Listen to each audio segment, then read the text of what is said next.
I still remember the sound the small box made when it hit the floor. It was not loud, but it echoed inside me in a way I will never forget. The box bounced once, then slid across the wooden floor until it stopped near my daughter's shoes. The bright paper she had wrapped so carefully was torn open, and the little ribbon she tied with her tiny fingers had come loose. My younger cousin Dylan looked at it with a crooked smile on his face, the kind of smile people wear when cruelty feels like a joke to them. He flicked his wrist as if getting rid of something useless and said it was cheap trash. My daughter froze, her wide brown eyes fixed on the broken pieces of the bracelet she had made for him. She had spent 2 evenings sitting at the kitchen counter, stringing little beads together with the kind of focus only a child can have. She had chosen each bead with care, matching the blue ones with the silver ones because she said they reminded her of the sky right before storms. She believed he would like it because she believed the world was kind. Watching her face fall as the gift hit the floor felt like a knife inside me. The room was filled with people who had depended on me for years. My Aunt Linda, who lived in the house I paid rent for every month in Raleigh, sat on a velvet armchair and sipped wine like nothing had happened. My Uncle Peter glanced at Dylan and let out a quiet smirk. My cousin Rebecca looked away and pretended to adjust her dress. They all knew my daughter had made that bracelet. They all saw the heartbreak in her eyes. But not one person moved. Not one person cared enough to speak. Instead, they continued chatting, laughing, drinking, and celebrating as if a child had not just been humiliated in the middle of the room. I realized then that this was how they always behaved. They took every bit of help I gave, every bill I paid, every loan I handed out, and every sacrifice I made. But empathy, respect, kindness, basic decency, none of that had ever been part of our exchange. I had foolishly believed that money, stability, and love would make them appreciate me. I believed providing for them would build a bridge. But bridges mean nothing to people who enjoy burning them. I stood very still for a long moment. My daughter slowly reached down to pick up what was left of her bracelet. Her hands trembled. I watched her small fingers gather the beads she had chosen so lovingly. And in that moment, something inside me cracked open. I felt anger, yes, but more than that, I felt clarity. A kind of calm realization washed over me that I had been giving too much for far too long. I walked to her and knelt. I helped her pick up the last bead. I whispered that she did nothing wrong. Then I held her hand, stood up, and without saying a single word to anyone in that room, I turned and walked out. Not one of them stopped me. Not one of them asked if my daughter was all right. The door closed behind us, and the cool night air felt like the first honest thing I had felt all evening. As we walked to my car, my daughter leaned into me. Her small voice broke when she asked why he hated her gift. I couldn't bring myself to answer. She deserved a world where her kindness was met with warmth, not mockery. As we sat in the car, I looked through the windshield at the party still glowing behind us. I wondered why it had taken me so long to see what should have been clear. The drive back to Charlotte was quiet. The streetlights passed one by one, each one reflecting off my daughter's tear-streaked cheeks. I wanted to hold her and tell her everything would be all right, but the truth was I wasn't sure what all right looked like anymore. I had spent years holding up people who did nothing but take, and take until I felt drained and used. For 8 years, I had paid more than $50,000 in rent for my aunt and uncle. I had loaned Dylan $40,000 to start a small studio, and when he used his silver car as collateral, I told myself it would motivate him to take things seriously. He never repaid a single dollar. I had worked late nights and early mornings as a remote analyst earning $120,000 a year. Every bit of that hard work had gone into keeping them afloat. But for all that I had given them, they still felt comfortable hurting my child. When we reached home, I carried my daughter inside and tucked her into bed. She fell asleep holding the broken bracelet in her hands. I sat beside her for a long time, listening to her soft breathing, and something inside me hardened in a way that felt like steel forming. I walked to the living room, turned on one small lamp, and sat alone in the quiet. The house felt different tonight. It felt like a crossroads. I looked around at the walls, the shelves, the photographs, the life I had built. And then the truth rose in me so clearly that it felt like someone whispered it in my ear. Respect is not bought. Love is not earned through sacrifice alone. And quiet dignity is stronger than any argument. That night, I made a decision. I would no longer carry people who chose to break us. I would no longer allow my daughter to be treated like she was invisible. I would walk away from every financial tie I had held onto out of guilt, hope, or habit. I did not raise my voice. I did not demand apologies. I simply prepared myself for freedom. The next morning, sunlight slipped through the kitchen window and stretched across the table where my daughter sat eating her cereal. She looked calmer than she had the night before, but her eyes still carried the heaviness of what had happened at the party. I kissed the top of her head, poured myself a cup of coffee, and opened my laptop. My hands trembled as I typed, though not from fear. It was something closer to release, the feeling of finally stepping into a truth I had ignored for years. The first thing I did was open the file that held the contract Dylan had signed 2 years ago. I had loaned him $40,000 to open his small studio, and he had offered a silver car as collateral.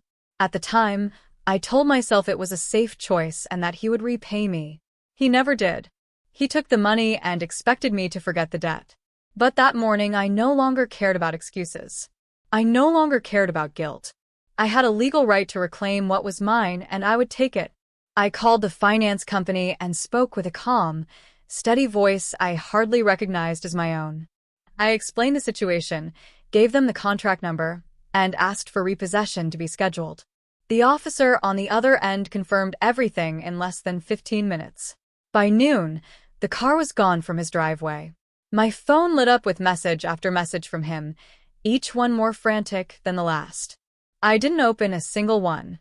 He had never worried about how his actions affected us. I no longer felt responsible for how my choices affected him. Next, I made the final rent payment for my Aunt Linda and Uncle Peter. For 8 long years, I had paid over $50,000 to keep their house in Raleigh. 8 years of covering their bills every time they fell behind. 8 years of bailing them out of crises they created themselves. I clicked the button to transfer the last payment, then emailed their landlord to explain that from next month onward, they would handle everything themselves. I sat there after sending the email, feeling a strange quietness settle in my chest. It felt like breathing fresh, clean air after living in a dusty room for too long. I had done something for myself, something for my daughter, something that honored the life we deserved. I didn't feel guilty. That surprised me. What I felt was lighter. 3 hours later, my phone started buzzing. First Linda, then Peter, then cousins I hadn't spoken to in months. I placed the phone face down on the table and refused to let it pull me back into their world. Instead, I helped my daughter paint her new picture, a simple sunrise over calm water. She chose shades of gold, soft orange, and deep blue. When she smiled again, really smiled, it confirmed everything. This was the right path. Over the next 2 weeks, their lives began to unravel just as I knew they would. Dylan's studio shut down because he couldn't pay the rent. He called me 37 times in one day. My aunt and uncle received an eviction notice when the landlord realized the payments were no longer coming. Suddenly, the relatives who had ignored me for years began trying to contact me. They asked what happened, why I had stopped helping, and why I was being so selfish. All their accusations washed over me like weak waves. None of their words mattered anymore. Inside my home, life became something new, something peaceful, something warm. I spent time fixing corners I had ignored for years because I had always poured my energy into their problems instead of my own life. My house in Charlotte was not big, but it was ours. I replaced the old beige curtains with soft white ones that let in the morning light. I bought a set of small lamps for the living room, not expensive ones, just warm ones that made the room glow gently at night. My daughter and I picked out a new bed for her with blue pillows that reminded her of the sky she loved. Altogether, I spent maybe $2,000, and yet it felt like I had rebuilt my world. Every dollar went toward our happiness. Every change made our home feel stronger, safer, more real. No one could threaten it. No one could take it away. No one could ruin it with their demands. During this time, I learned something about silence. It is powerful. It protects you in ways arguments never can. When I refused to respond to my relatives, they grew louder. They begged, blamed, insulted, and acted helpless. But their noise could not reach me anymore. I had spent years giving them access to my peace. Now I finally kept it for myself. Nights felt different too. I no longer stayed up late scanning my bank account, worrying about the next crisis someone would throw at me. I stopped waking up with the ache of responsibility for people who gave me nothing in return. Instead, I slept deeply, listening to the soft hum of the air conditioner and the quiet heartbeat of a home that finally belonged to me. One evening, as my daughter worked on her homework, I sat on the couch and looked around the living room. Everything felt simple and clean. I realized I could finally breathe without feeling guilty. I could finally care for myself without feeling selfish. It had taken one terrible moment, one broken gift, one insult to my child, to show me what I should have seen long ago. I had been carrying everyone on my shoulders. Now I was putting them down. And in that quiet, I discovered something new inside me. Strength. Real strength. The kind that does not shout or fight. The kind that simply refuses to bend. I did not feel guilt. Only truth. And truth tasted clean. The rain had been falling since sunrise, a steady rhythm against the windows that made the whole house feel wrapped in a quiet sort of calm. My daughter was still asleep, curled under her blue blankets, and I took the chance to enjoy the stillness before the day began. I walked to the front porch to grab the mail, expecting nothing more than a few bills and grocery store coupons. But there it was. A single white envelope was placed carefully on top of everything else. My name was written in handwriting I recognized immediately, handwriting that stirred memories I wished I could forget. Linda. I stood there for a moment, letting the rain mist my hair as I stared at that envelope. It looked almost fragile, like it had been sealed by someone who was shaking. Part of me wanted to toss it straight into the trash, unopened. But another part of me, the one still learning how to truly detach, made me take it inside. I sat at the kitchen table and slid my finger under the flap. The paper inside was crumpled, the ink smudged in places, as if she had cried while writing it. The words were rushed and uneven, filled with frantic energy.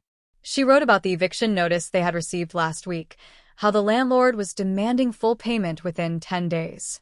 She wrote that their utility bills were overdue, that Peter's credit card debt had spiraled, and that Dylan blamed everyone but himself for the studio failing. She said they felt abandoned. She said they had counted on me. She said they had nobody left but me.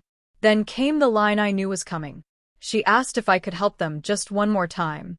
She called it a small loan, though her numbers never matched reality.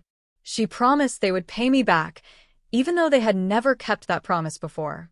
She said they missed me. She said they wanted to fix things. She said they understood now. I set the letter on the table and stared at it. The rain hit the windows harder, a tap tap tap that felt like the world trying to remind me of the truth. I made myself a cup of tea and sat down, breathing slowly. The house smelled like warm vanilla from a candle I had lit earlier, and the quiet around me made the words in the letter feel even louder. Reading it felt like watching the same tired movie I had been forced to act in for years. The plot never changed. They made poor decisions. They waited until disaster struck. They turned to me, expecting me to drop everything and save them. Then, once they were stable again, they pushed me aside and went back to their old habits. The cycle always repeated, and I had always been the one paying the price. I looked toward the hallway where my daughter slept. The memory of her small face at Dylan's birthday party came rushing back. The way she had stood there holding the handmade bracelet, the broken pieces scattered on the floor. The hurt in her eyes. No amount of apology from them would erase that moment. No letter could rewrite the truth. My child had been humiliated, and they had stood by and done nothing. I thought about the years before that, too. The nights when I worked until 2 a.m. because someone in the family needed extra money. The holidays I spent making their needs more important than my savings. The times I said yes when my gut screamed no. All because I believed that helping them was the same as loving them. But love without respect is nothing. And I finally understood that. I picked up the letter again and read it one more time, paying attention to every sentence. Between each line, I could feel the desperation, but also the manipulation. They didn't want to fix our relationship. They didn't want to take responsibility. They wanted their safety net back. I had been on that net for so long that they never imagined what life without it would look like. I spent the rest of the morning thinking about how to respond. I didn't want to be cruel because cruelty was exactly what they had shown my daughter. I wanted to be honest, clear, firm. I owed myself that. I owed my daughter that even more. That evening, after dinner, I sat at my desk with a blank piece of paper. The house was quiet again. My daughter was painting in her room, humming to herself. I took a deep breath and began to write. I told Linda I had received her letter. I told her I was sorry they were struggling. I told her I hoped they found the strength to rebuild. But then I wrote the words I had been too afraid to say for years. I told her I could not help them. Not financially. Not emotionally. Not in any way that pulled me back into the life they had built around my sacrifices. I explained that I needed to protect my daughter and our home. I explained that the hurt they caused was real, and the healing I needed did not include starting over with them. I wished them well. Truly. But I made it clear that I would not return to the past. No anger. No insults. Just truth. When I sealed the envelope, I felt something shift inside me. Something like closure. Something like strength. The next morning, I walked to the mailbox and slid my response in. The rain had stopped, and the ground was wet and shiny under the soft sun. I stood there for a long moment, breathing in the fresh air, realizing how light I felt. Healing does not always come with a warm ending. Sometimes it comes with a clear no. Sometimes it comes with choosing yourself. And for the first time in a long time, I knew I had chosen right. Life, after sending that final letter, settled into a kind of calm I had never known before. It was not immediate, and it was not perfect, but it was real. The house felt different from the moment I closed the mailbox, as if the walls themselves could finally rest. For the first time in years, I woke up without dread hanging over my shoulders. Instead, sunlight filtered gently through the curtains. The air felt softer, and my daughter's footsteps in the hallway sounded like small promises of a better future. We started building new routines, ones that belonged only to us. She helped me cook simple meals in the evenings, stirring sauces and chopping vegetables with the careful pride only a child carries. On Saturdays, we painted together. Sometimes the paintings were messy swirls of color, sometimes they were careful pictures of birds or flowers, but every brushstroke felt like we were stitching new memories onto clean fabric. We laughed more often now. Real laughter that came from a place not shaped by obligation or fear. My work life shifted, too. Without constant family emergencies draining my time and money, I finally had the space to focus. I worked as a remote analyst, earning $120,000 a year, and for once, the money stayed where it belonged. I saved more in 6 months than I had saved in the last 4 years combined. Watching my bank account grow instead of shrink felt like learning a language I never thought I'd be allowed to speak. A language of stability. Within a year, I started looking at homes. It felt risky at first. I had gotten so used to patching holes in other people's lives that taking a big step for myself made me nervous. But every time I hesitated, I remembered the broken bracelet on the floor, my daughter's eyes, the letter filled with desperation but not accountability, and the years of being used. Those memories hurt, but they pushed me forward. The house I found was small, a brick home on the north side of Charlotte. It cost just over $200,000, a number that had once felt unreachable. The porch creaked when you stepped on it, the kitchen tiles were chipped, and the bedroom walls were painted a faded shade of green that looked tired. But the moment I walked through the front door, something inside my chest warmed. I could see a future there. I could see us there. Safety. Peace. A new beginning. I placed a $25,000 deposit on it, money that came entirely from my own hard work. No loans from family. No debts owed. No strings attached. Signing the papers felt like stepping into sunlight after years in a dim hallway. My daughter danced across the empty living room the day we got the keys, her laughter bouncing off the bare walls. I knew then that I had done the right thing. The first months were full of small projects. I hired a contractor named Liam, who fixed the roof for $800, a fair price for work done with real care. I repainted the living room myself on a quiet Sunday morning. I spilled paint on my jeans, smeared streaks on my arms, and ended up with a shade of soft gray that made the room look calm and open. It reminded me of early mornings in Europe, not the places themselves, but the feeling of a clean horizon. I bought a secondhand sofa in that same gentle gray color. My daughter helped me pick curtains. We chose warm, white ones that glowed when the sun hit them. I hung her drawings in simple wooden frames on the hallway wall. She decorated her room with fairy lights and a small bookshelf I found for $30 at a thrift store. Every change, every nail in the wall, every new piece of furniture made the house feel like a story we were writing together. For the first time in my life, every bill I paid gave me something back. I no longer poured money into the bottomless pit of my family's needs. No one called me late at night asking for help. No one expected me to fix their mistakes. My phone was quiet, my heart was steady, and the silence felt nothing like loneliness. It felt like space to breathe. Sometimes, on slow evenings, I sat on the porch with a cup of tea. I watched the wind move through the trees and listened to the distant hum of cars. My daughter would sit beside me, drawing or reading, her feet swinging over the edge of the step. In those moments, I sometimes thought about the family I had walked away from. I wondered if they finally understood the cost of their actions. I wondered if they regretted the way they treated us, or if they were still waiting for the old version of me to come back. Maybe they did understand. Maybe they would never understand. But it no longer mattered. Peace is easier to hold when you place it in hands that value it, and mine finally did. What surprised me most was how natural freedom felt once I allowed myself to claim it. I had spent years thinking duty and love were the same thing. But a real family is not defined by shared blood or old memories. It is defined by kindness, respect, and mutual care. My daughter and I had all of that between us. We had safety. We had trust. We had each other.